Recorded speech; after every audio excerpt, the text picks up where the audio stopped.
Hi, this is John from Scene World Magazine, and today I'm going to talk about preserving magnetic media that has been otherwise damaged. The guys at Style gave me a very large box of discs that I volunteered to transfer over onto the PC. It's been a little bit slow going, but the big issue that I've had so far is that these discs have been stored in a fairly hostile environment. It was either very humid, or perhaps they were even exposed to rain or other environmental issues. And they've been kind of tough to preserve, and I'll show you why. This is one of the diskettes that came in the box. The box was about the size of a microwave box, and it was jam-packed full of diskettes. So going through these had been quite a process and quite time-consuming, and even more time-consuming simply because I've had to clean out the disk. I've literally had to open up these disks, pull them out, clean the magnetic surface of them, and then try to read them. And I'll show you that process here today. But just to give you an idea of what these things are looking like on the inside, let me show what this looks like on the inside. Okay, I've cut this open. I just took a scissors and made a very fine cut, so I didn't cut the actual magnetic disc in there. But I opened it up so I could pull the magnetic disc out and show you guys what some of this internal lining looks like. This stuff is either made from cotton or mylar, depending on the manufacturer. And while I don't know how well this will show up on my web camera, let me see if I can give you a pretty good idea. If you can see that in the corner, it looks really dark. It looks like a dark brown and kind of a funk to it. That is mold. And if you could smell it, I wish I could share the stink because it literally does stink. You would understand that this wasn't just isolated onto the cotton or the mylar. It actually spreads onto that magnetic disc. And when it's on the magnetic disc, when it spins inside the disk drive, that mold is thick enough where it literally rubs against the head. You'll hear it hissing. It'll go shh, shh, shh, shh, and I'll show that to you later. But what I do in order to preserve the media, I'm really not interested in saving the disk itself because this is a lost cause. This will never be used. I don't suggest anybody put this into their disk drive because it will wreck it. But I want to save the media on it. I'm about halfway through this box that they gave me, and I preserved a lot of really cool things that haven't been preserved yet. Plus, I've got some commercial software here that I'd like to show you and hopefully preserve for this web video to see if I can do it. Well, without going to need to build up the drama. This is what I'm looking at right here. It's called well, why is that backwards? It's called Heartware, and this has an Atari and a Commodore 64 version on it. I have not been able to find the Commodore 64 version online anywhere, so I am going to do my best to try to extract the data from the disk. It's going to be a shame that I'm going to have to wreck the disk itself, but like I said, it's a lost cause, it's been damaged, so it needs to be preserved, and the disk is going to go bye-bye. Okay, just to show a few tools of the trade, in order for me to successfully extract the data from these disks, I need a few things, and here are the bare bones. If you've got a disk collection that's in reasonably good shape, it's been in a closet for a long time, generally the 5 1/4s have stood the test of time. They're not usually damaged, unless you stored them someplace like in a garage or a barn or someplace that the environment will change. It'll go from super hot to super cold to super damp. Then you need to worry about the disks. So here is what you need if you have a regular box of disks. I used to use an X cable. This is called the Zoom floppy. This interfaces with an old Commodore 64 disk drive, whether it's a 1541, a 1571, or whatever, and it will extract the data via a USB cable and some software that's free to download. This thing is fantastic. I transferred and preserved my old collection back in the early to mid-90s using an X cable, which is an old school, I think it was either a parallel or a serial cable, and it was slow, it was obnoxious, I hated doing it, and it took me several weekends to transfer all my stuff over. The Zoom floppy is much quicker. It's really nice. This is what I use to clean the disks. I fill a bin of this, or a bowl, just for an example, one that's appropriately sized for a magnetic disk. Fill this up with rubbing alcohol, let it soak for a couple of minutes, and pull it out and wipe it down with a paper towel and see if I can get the funk off of it. You'd be surprised how dark these paper towels get when I clean them. It's just got this soot-like stuff attached to it.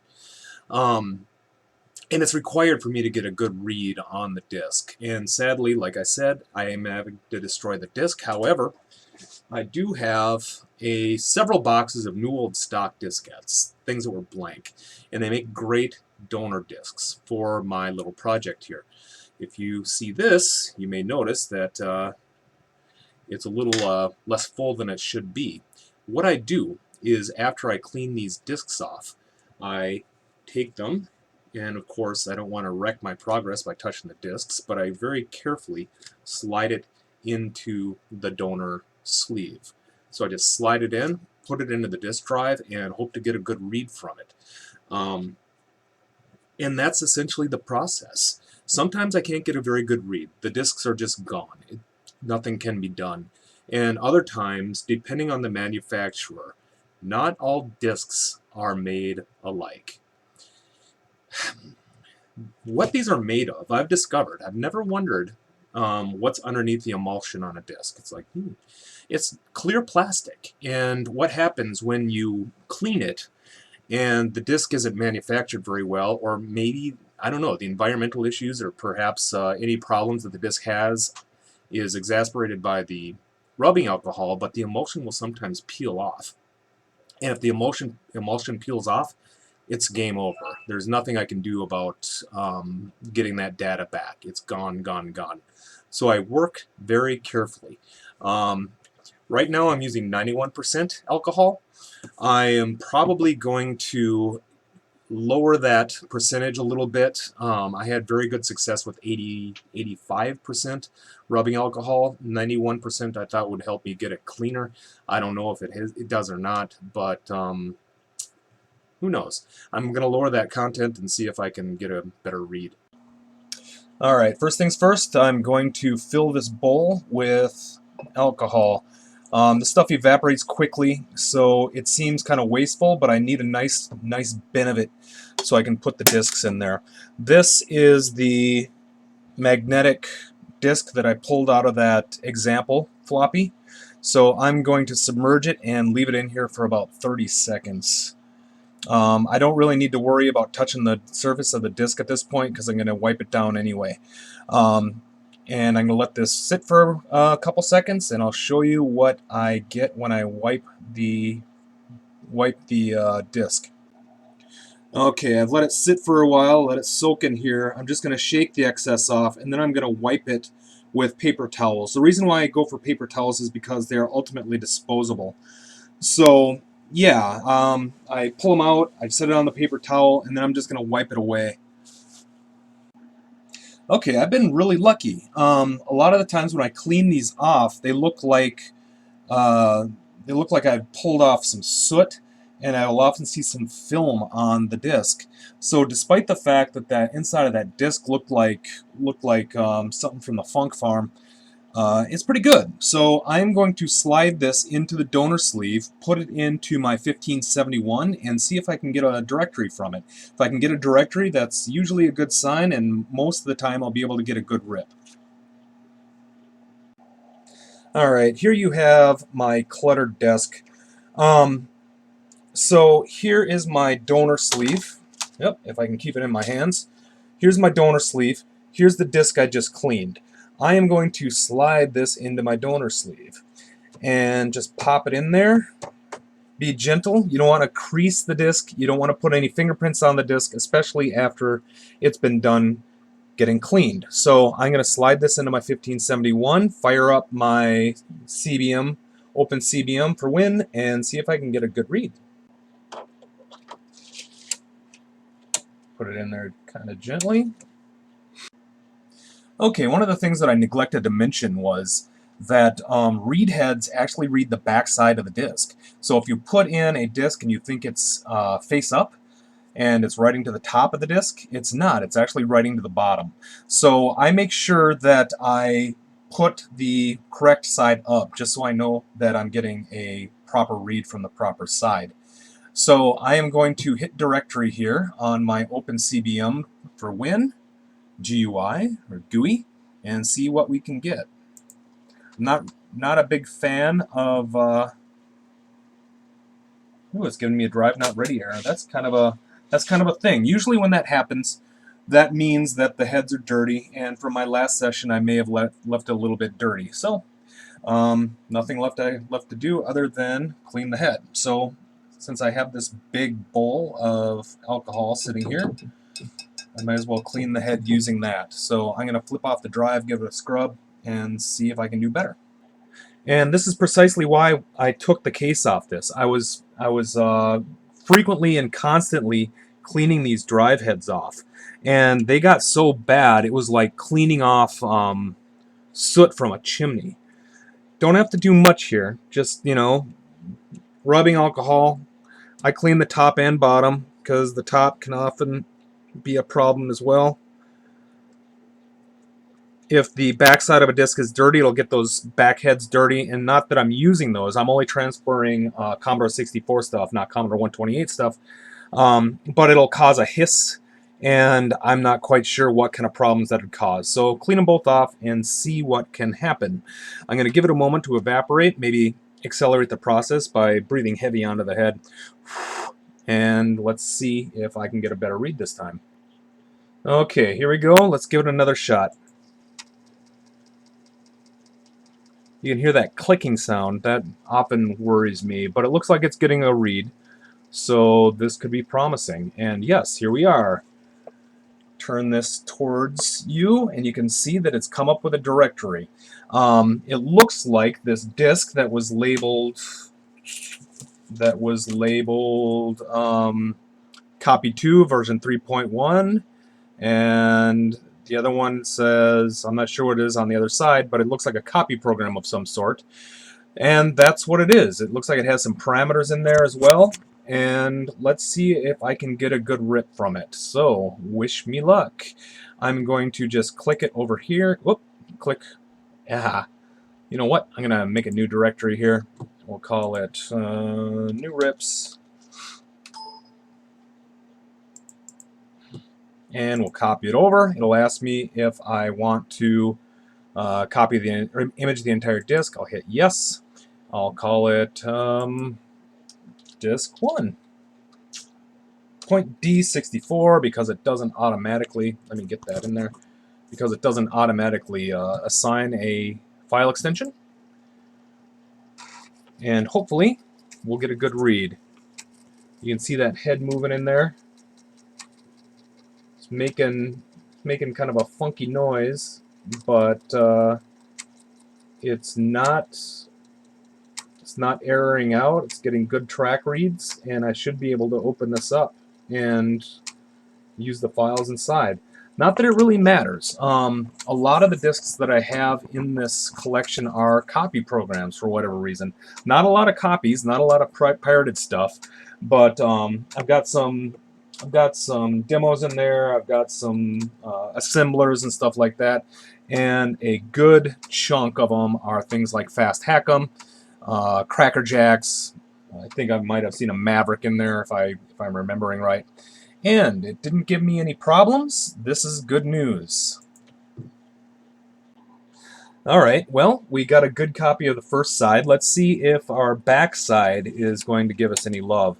Sometimes, once again, I like to point my fingers at the manufacturers, but sometimes the manufacturers don't intend to have both sides used, and users would often use a clip or a clipper or something and put a notch in the disc so both sides could be used. But oftentimes the manufacturer just intended for one side. Okay, so let's have a look. I'm going to hit directory again and see if it gives me a good read. This one looks like it has some pirated games on it.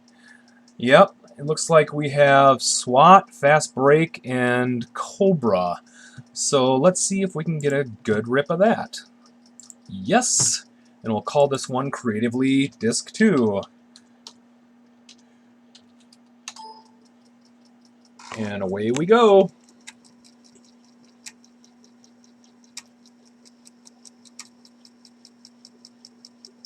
Yep, this one's starting to crap the bed. When it's not a consistent tick and it seems to hang up, it means it's getting some read errors on the disk.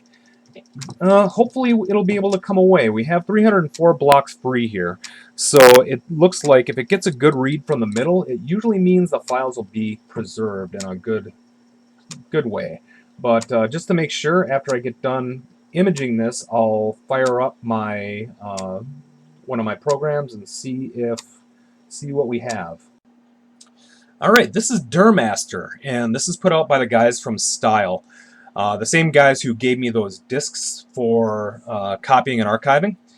And let's see if we have that good rip. I'm not sure if this Cobra is one that's been released or archived at the CSDB or whatever, but let's have a look. I'm going to hit Control-1, and it'll bring up Vice. Vice will fire it up, get a good shot of that. So far, so good. Oh, looks like it's in warp mode, and if you can see that little red blinking light down there, that means it got an error, which is a shame. I might try to re-image this, but in the meantime, let's see if I can get a load of SWAT. Looks like it loaded fine. Doesn't look like a crack of any kind. It just looks like a perhaps a cartridge freeze or something like that. But that one looks good. Yes, I want to exit. Let's see about Fast Break. This one doesn't look very big. New fast load, disk Y. Well, goody for that. How about the Cobra Pick? Let's see if we have a good load there. Yep. Crime's a disease, here's the cure. Got a good rip. Is it going to be worth my time to get an accurate rip of that file? Maybe. I might just try to rip that file independently. Let's see if it has a line in the sys code, or a line in the sys. No, 6000, and it just shoots to a standard address in a machine language game. So I don't see any cracking groups sitting here or anything like that, but I'm going to still see if I can get a good rip. I'm going to give the disk another bath in the alcohol, give it another clean, and see what I come up with. Okay, I'm in the process of trying to just copy that file over, and it's not looking too good. I'm getting that noise that the Commodore 64 disk drive will make when it has trouble reading it. And let me point this down this way.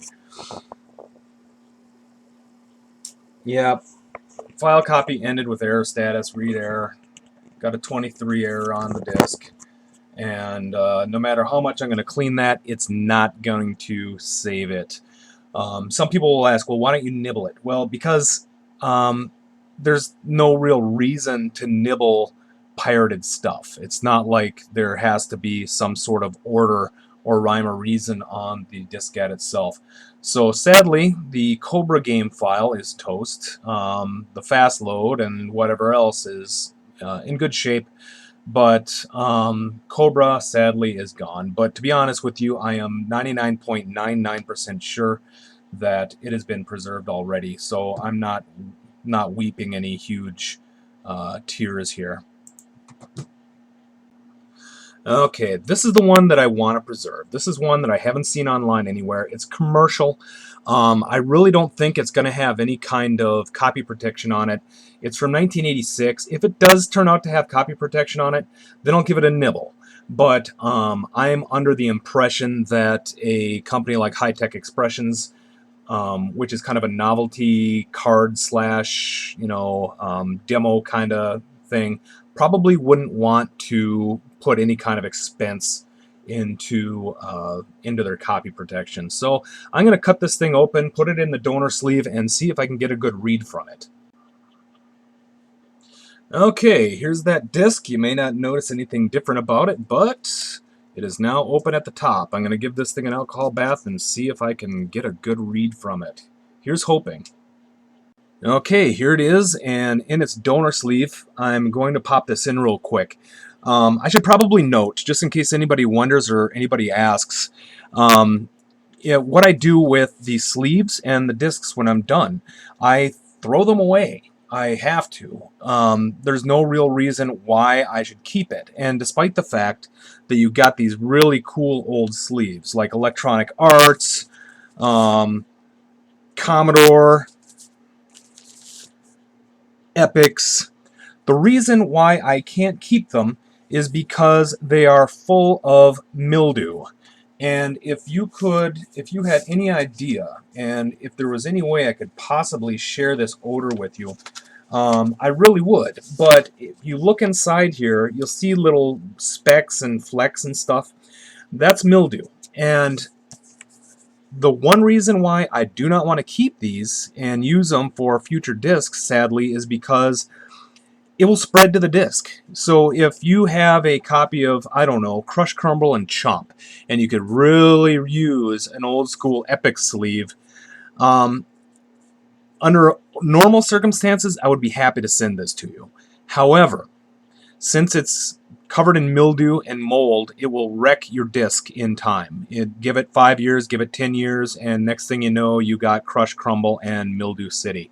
So they've got to go. And for those of you who are preservists and stuff like that, it really doesn't, give me any kind of joy to throw this kind of thing away. I mean, when's the next time they'll manufacture a sleeve like this? Never. It's going to be, once I throw these out, they're going to be in a landfill, they're going to be incinerated, and they're going to be gone. And while I do feel terrible for it, the risks of keeping them around are far greater than the desire to preserve it. So I apologize. Alright, the donor disc is in there, the Heartware disc is in there. I am going to give this a read. I'm going to do everything in my power to preserve this thing. I really want to make sure that it sticks around. I have not seen a copy of this anywhere, and I'm going to go ahead and give this a rip and give it a try, and if it comes up, I would love to debut this thing for you. If I do get a good rip from it, I'm going to slide it off to Hokuto Force and see if they want to do a scene release of it. I'm not quite sure if it's right up their alley or anything like that, but at least it'll be preserved and it'll get a proper scene release. So, if they want it. Alright, it looks like we've got a good read here. At least I know the track 18 is going to be good. The issues come when around track 1 and track 35. Usually the internal and internal and exterior sectors have a bit of a problem. So it looks like we've got several executables here. I'm going to work on the assumption that maker.exe is probably what you're going to want to load. So let's copy it over and see what happens. Okay, it looks like we got a decent rip, so let's bring it up and see if we have a loadable program. You know what? I'm going to just go under the assumption that Heart is the loader. So let's have a look. So far so good, so far so good. We have happy lights on that little red area down there. It looks like it's bopping around the tracks like it should. I'm not seeing any flicker in that red indicating an error. Back up to 30. Come on, load. It seemed like a good rip. It was nice, clean. It made the proper noises, which is reassuring. But let's just have a look. Watch it die. Oh, nope, still reading.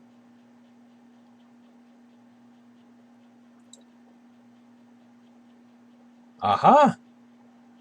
I don't hear any music, though. I wonder if this thing needs... could be that my sound crashed. But it could also be that doesn't have one. The Friendship Greeting and Love Note Maker, or is that Love Hote Maker? Doesn't look much like an N. I'm going to work on the assumption that they knew what they were doing. So let's see what happens when I hit spacebar, return. That heart is slowly shrinking. Oh, there we go. So we have animated friendship greeting, greeting card printer, and greeting disc maker. Select an option by pressing corresponding number or E to exit. So I want to make an animated friendship greeting. Let's see. Heartware animated story. Please enter a 3-line message. Oh, it doesn't accept capitals.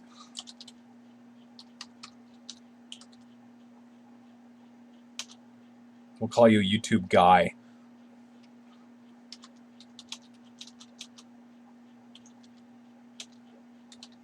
Nope.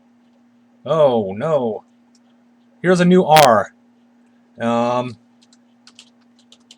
Enjoy!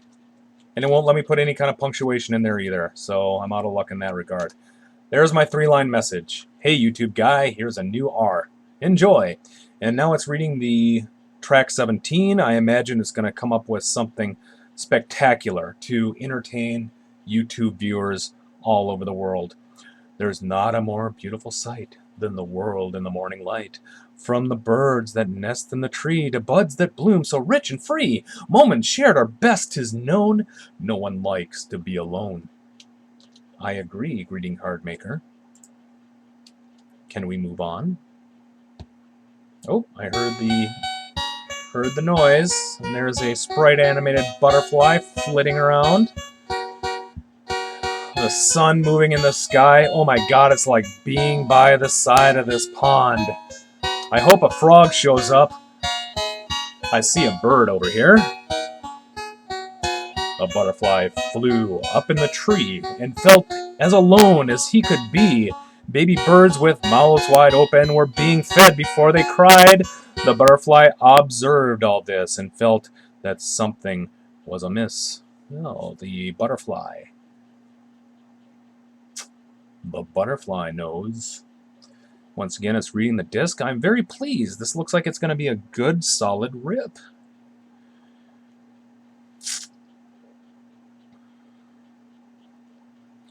And here comes the butterfly. He found some color somewhere.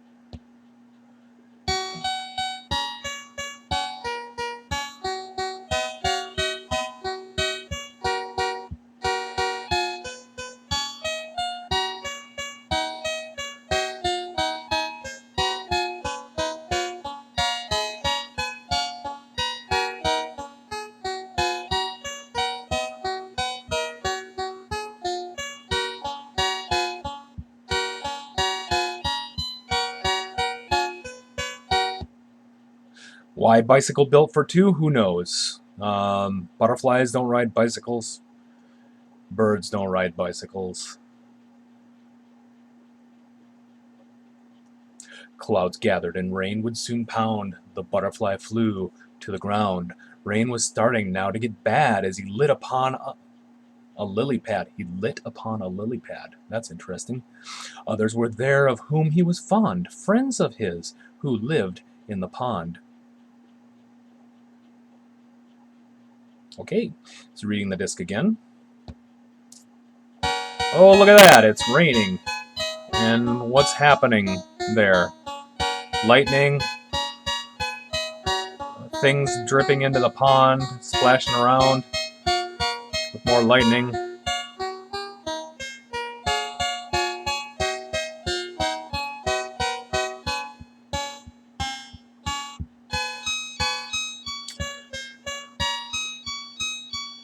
Two fish swam by, Mr. and Miss. He suddenly gave her a kiss. Not a little peck or a popper, but a great big romantic whopper. The butterfly said, "It isn't fair that everyone but me has a pair." You can grow a pair, Mr. Butterfly. Interesting here is the palette. It looks like it probably is a cheap translation from the Atari 400-800 version.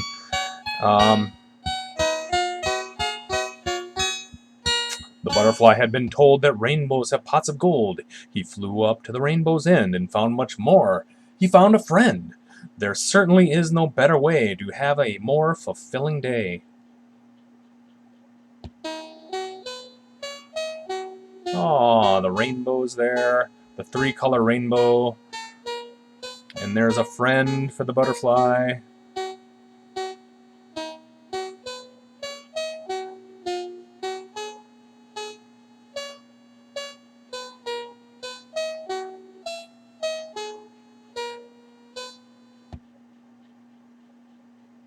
And there's my message. Hey, YouTube guy, here's a new R.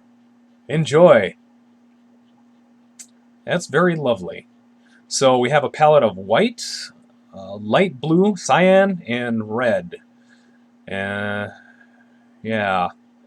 It's not as impressive as I had hoped, but to be honest with you, if it doesn't exist on the net now, it's going to in short order. And whether I like it or not, whether I think it's a fantastic thing or kind of boring, like I think it is, it's still a piece of Commodore history, and I'm glad to have saved it. And to be honest with you, I was really worried about getting a good rip from this thing. But now that I've shown this to you on my little video here, there probably isn't a reason why you need it. Unless, of course, you want to get the greeting disk maker, which I assume creates an executable program that you can throw on a disk and give to a friend somewhere. But yeah, so that's the way you do it. There's really not much technical know-how in preserving these disks, but it is quite time-consuming. And sometimes it's a wasted effort. One of the things that I'm really worried about is while the box that Style gave me to archive wasn't really full of commercial software, there was some.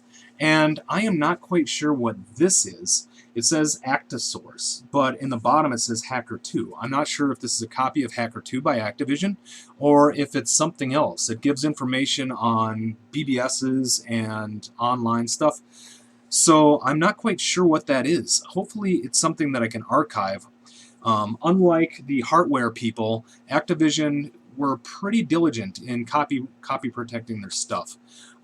Whether or not this is something that I'm going to want to archive or possibly send it off to someone who specializes in archiving commercial software with the protection intact, I'm not quite sure. I'm just going to leave it in its sleeve for now, and this is probably going to be one of the last discs I attempt to archive. If it's just Hacker 2, the world will spin without this rip. But if it's something else and it's something that doesn't exist out there, even if it's a silly BBS program or some kind of terminal program specifically for Activision, I haven't heard of such a thing. So I'm hoping that if that is what that is, I can get a good rip from it and I can preserve it. If not, I can send it off to somebody else. Anyway, if you have any questions about what I've done here, or if you want to tell me how terrible I am for ruining these discs, which I would certainly understand if I were in your shoes watching somebody cut open discs, I would probably be not so happy about it. But if I had any other choice, I would take that. But sadly, there's no way to clean a disc inside the disc. Even with cleaning, these things dirty my heads on the disk drive. I've got to clean them probably every third or fourth disk. It's very time consuming. So that's just what's going to happen. And before I sign off here, I'm going to show you how much I have left. I created a pile of disks here, but it's much more than this. So I have these disks here, and there's about 15, maybe. Let me show you what I've got to work with. I'm going to show you my dirty floor.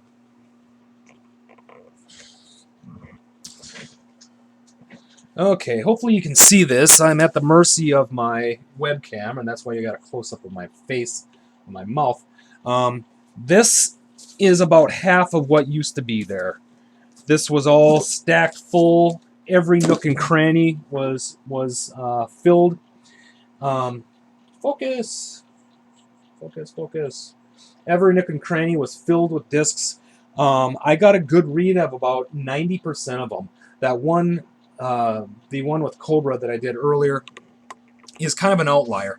It's not very frequent that I'll get bad rips. The worst thing is when the emulsion comes off, which means that it's toast, but for the most part I've been getting some really good rips. I've preserved a lot of things that are not on the internet, either things from the early scene or software that hasn't been seen for a long time. So I'm going to continually work through these. I have been prioritizing them. The ones that say like fast hack 'em or cracker jacks or whatever, I'll generally just leave to the side, or some Geos backup or whatever.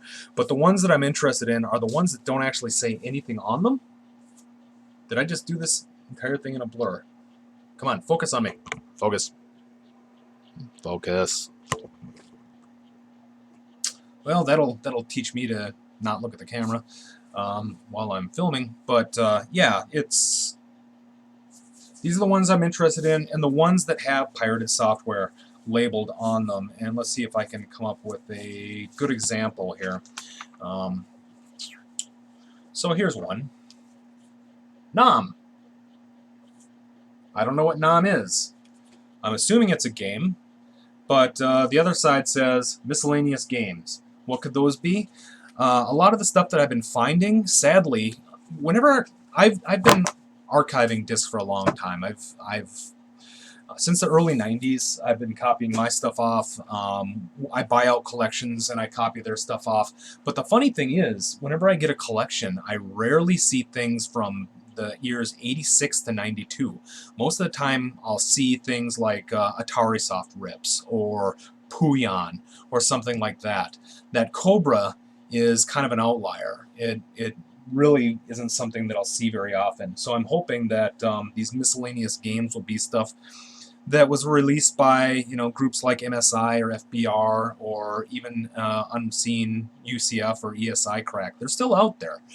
People are still finding stuff that was released by those groups years and years and years after the fact, and hopefully I'll be able to find one in this remaining stack.